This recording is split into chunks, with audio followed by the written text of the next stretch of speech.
I started the conference with the question, what the hell is going on? And the question is whether we get closer to some answers about it, because we saw through the 2 days a variety of windows opening into windows or keyholes opening to what is going on in design, and the variety was huge. Although we tried to gather them under the tracks, as you saw toward the end, we started to get some mixes. Some of the presentation could be in either tracks, like the leader or the protector or the healer. But I think it shows that design right now cannot be segmented into very tiny things. It's spread all over. We saw it also through the presentations of our keynote speakers, and it's expanding. It's like the universe, expanding in the speed of light. And of course, there are some dangers in this expansion, and it's correlated with what we can see as the point of going up in the curve of exponential. We are actually after this point already, which has the positive act to it, which means that a lot of people can right now prototype and do amazing stuff very fast and help to solve very weak problems. But and we saw the plethora of answers and to very heavy problems that we are already see. But on the other hand, as was mentioned before, design is also creating problems. And we face challenges that we never, ever faced as human race, yeah? So the question to the panel, what is your view about what the hell is going on?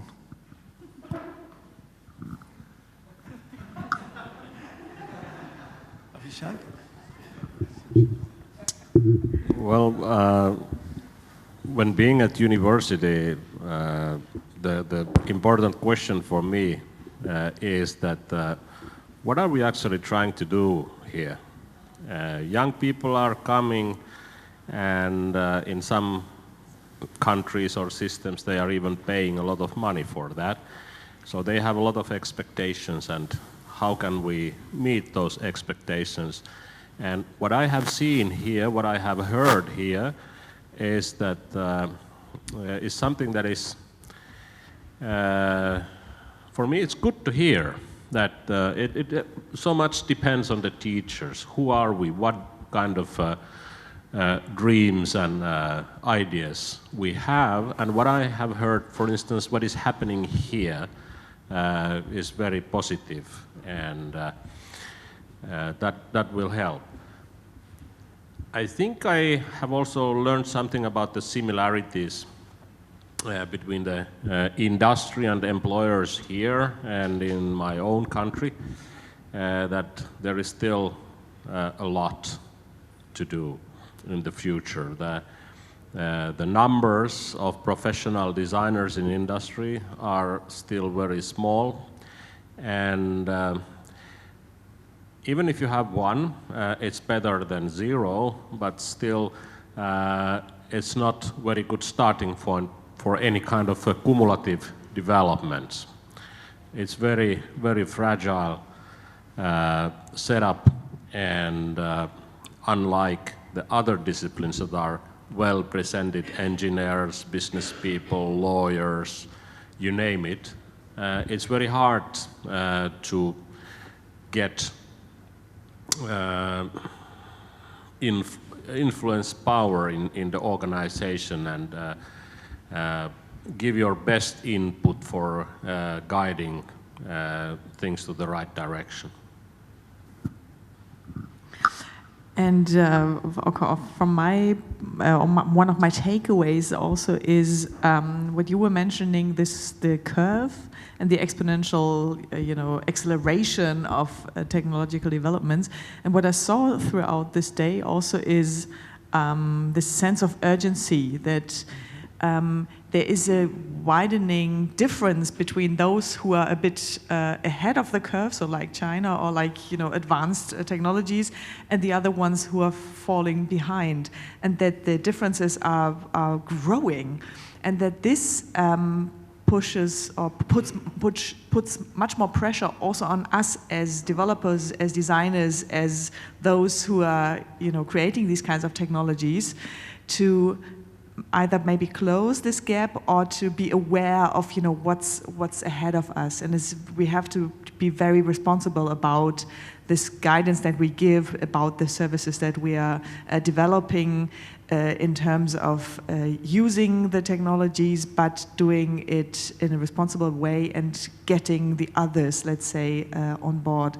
And I think that this technological take-up and acceleration is I don't know, it's critical, it's a bit threatening also, as you were saying. It's a big opportunity for us as designers, but I'm very much tempted towards this role of designer in a society, that this is very, very important to have a common understanding also, and to convey this also, as you were saying, to the students, to invite people to discuss these kinds of topics. No. I was actually going to say something rather similar about the sense of urgency that I felt through many of the presentations. And for me, it's not so much urgency because China's doing it faster or we're falling behind or something like that. It's urgency in terms of the scale and the criticality of some of the problems that we are dealing with. So I found the 2 days worth of presentations staggeringly interesting. Because really for the following reason, if I had attended a design conference, let's say 20 years ago, or maybe let's say 10 years ago, or maybe let's say the day before yesterday, the focus would have been on, look at the cool thing that I designed. And there is a certain amount of that today, and that will always and must always be part of design, the special capacity that comes from mastery to create cool things that give us pleasure, cool things that enhance our lives, cool things that make a surgical procedure less painful or less life-threatening, and so on and so forth. But behind all of that, what I'm hearing today is the drive to extend the thinking that we're doing from the cool object that we have made to larger systemic, societal, and even civilizational problems. So when we're talking about the destruction of coral reefs, for instance, or really matters of life and death, it's almost as if we can't afford to get it wrong, and maybe that's the sense of urgency that I'm feeling most. And I have a second thought. Am I allowed a second thought? All right. So the second thought is we're all hearing all the time now about design thinking. And this is at one level very positive and at another level very annoying to me. So if you Google design think, don't Google design thinking, Google image design thinking. And what you're going to see is a plethora of images of hexagons and triangles and circles and every goddamn piece of geometry you can think of. And that's not it. That's purveying a false conception of what design and design process is all about. There is never going to be a fixed 5-point, like Alcoholics Anonymous, where you feed a problem and you turn the crank and then you're clean 11 steps later. So what I heard is actually a richly growing ecology of design tools. And that is what I think design thinking is really all about. It's not 5 steps, it's the growing body of tools that designers have developed, have mastered, and are capable of drawing upon. So for instance, one of the very first presentations, and I'm forgetting lots of names and I don't want to take time to look them up, the presentation on using surfboards as a way to translate emotional reactions, subjective feelings into numbers. Okay, personally, even though I live in California, I don't care a crap about surfboards.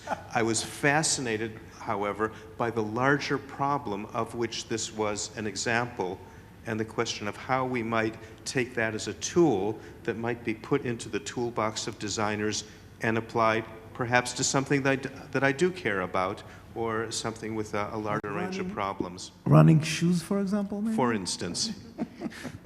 So in that sense, what I heard is the cultivation of a growing arsenal of designers' tools which are adding to our collective capability to solve problems that seriously need to be solved. Okay. Anyone from the audience want to comment? Not questions, comments. I want to hear your opinion, please. Maybe Gabi, you want to say something about this?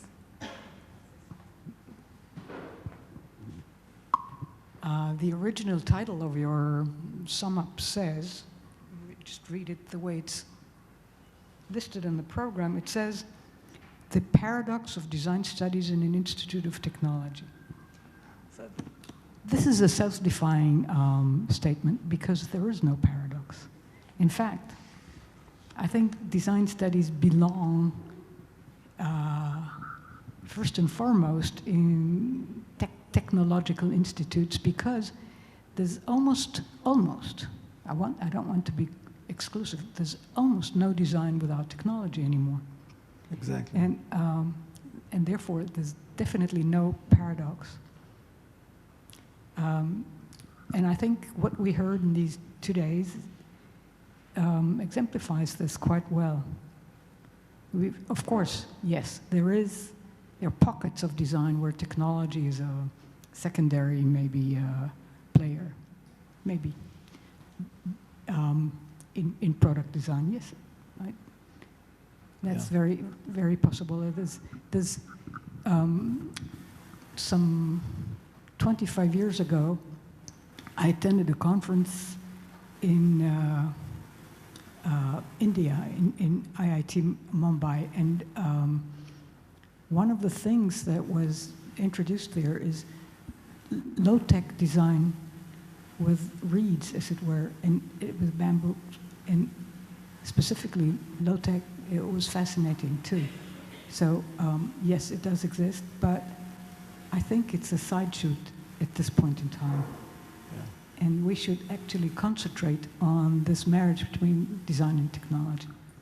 I would preserve one element of the paradox, however, and that is I agree that overwhelmingly there is very little design without technology. There is, however, a hell of a lot of technology without design. Exactly. And that's the agenda that we've got. Yeah. Can I add something to that? Yeah. Okay. I just want to add on to what... You have a competition. Yeah. What I would like to say that going with students to Uganda, there is low-tech design, but there's not low knowledge. And I think there's also a matter of using high knowledge and advanced science in low-tech situations, which doesn't have to be simultaneous, the two together. Yeah. I just want to challenge Barry's comment that, in my opinion, there is no technology without design. The question is that how is it done? Is it conscious or unconscious? And my message to the engineers and technology leaders is that what is good enough for us? Are we happy when doing things like well-meaning hobbyists? Or is it necessary to have someone who is a professional, trained designer? I think that it's also reached beyond that because right now the challenges are so complex. So if I go back 30 years ago when I finished design school, they would say to us, go to the factories, probably better in Italy, and learn how they make things so that you could be a better designer. And I think today, it's the same thing, but not only about factories. It's about everything, because these complex things need social science, biology, diving. Any aspects of living have been here in this conference, if you think about it, medicine, from anything. And I think this is a new thing in design schools. The merging of design with science, with new technologies, with a group of different, even engineers. It was always, you need something, you go to an engineer that specifically know about metals. But most of the projects today need much more than one expert. So this is new, I would say, specifically for this kind of wicked challenges or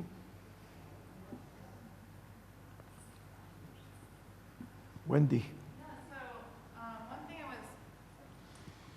One thing I was really impressed by, and I think is a common theme that was tying many of the talks together, was this fearlessness about technology, from all the speakers. And I think that that is not necessarily common if you just pick a designer out of any design program in the world. Like, there are a lot of people who are very afraid and they keep their work inside a box of the tool that they have. So I was really impressed by the breadth of things that we saw here, and just also this, I felt like the general attitude was like, why wouldn't you learn how to do X, Y, and Z, because that's where the problem is. And so I think that's something that is pretty unique within this group, and something that you could take for granted if you only looked at this group. And I think that's something to be celebrated here. Yeah, thank you.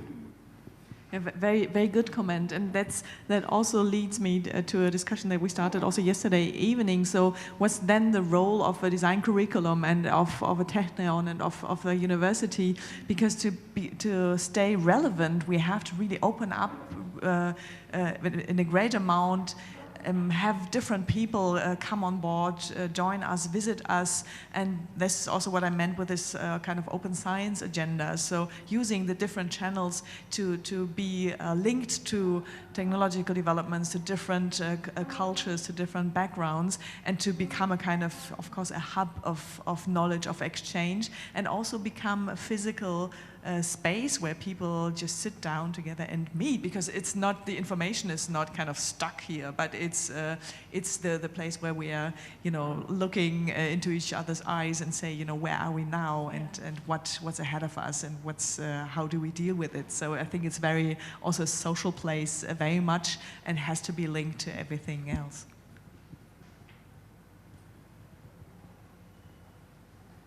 Any more comments? Maybe just a quick one, just a really, really short one. You're talking about whether do we have design in technology, technology in design, and do we need professors for design, or is it, and also this argument about how to design, and are we doing it right? But just one quick comment is, I really think novelty, like any other aspect to who's being studied, if we have novelty in what we do, and if we can add something new for the well-being, for science, and then that's it. I mean, that's just a minor thing I wanted to add. Thank you. Thank you very much. Okay, so I want to summarize and first of all tell you that we are going to send in a month a link to the videos of all the presentation with, of course, we need the presenters' approval of it. Pictures that we took around in this conference, and a book of abstracts and the book of full articles. It was designed by Alexander Gesche. Thank you, Alexander. And of course, now to the thanks. A lot of thanks. A lot of people were buzzing around this conference. First time in the Technion on this topic and subject. And the first thank is to the manager of this conference, Valeria. Without her, I don't think it would happen. She arrived like a few months ago, like an angel, and you were conversing with her in emails. I don't know how she does so many emails in a minute. Thank you very much, Valeria, for all your advices. That was accurate. And of course, Meital and Shanida are not here, but they were the production of this conference, and Limor Abbas from the faculty. Thank you.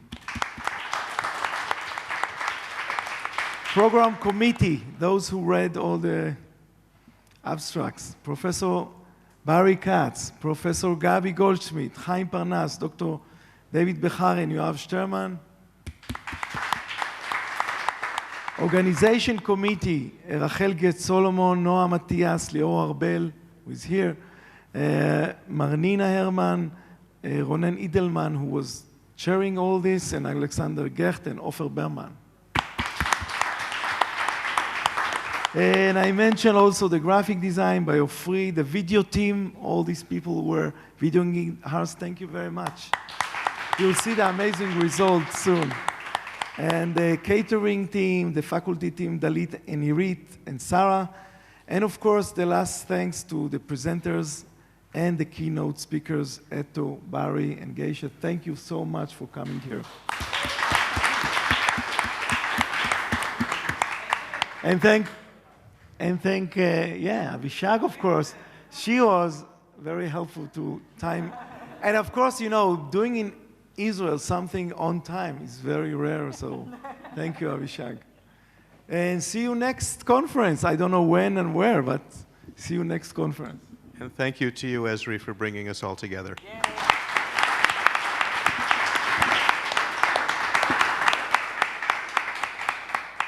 Ezri, and to your question, what the hell is going on? Yeah. Just to preserve the terminology, a hell of a lot is going on. Thank you.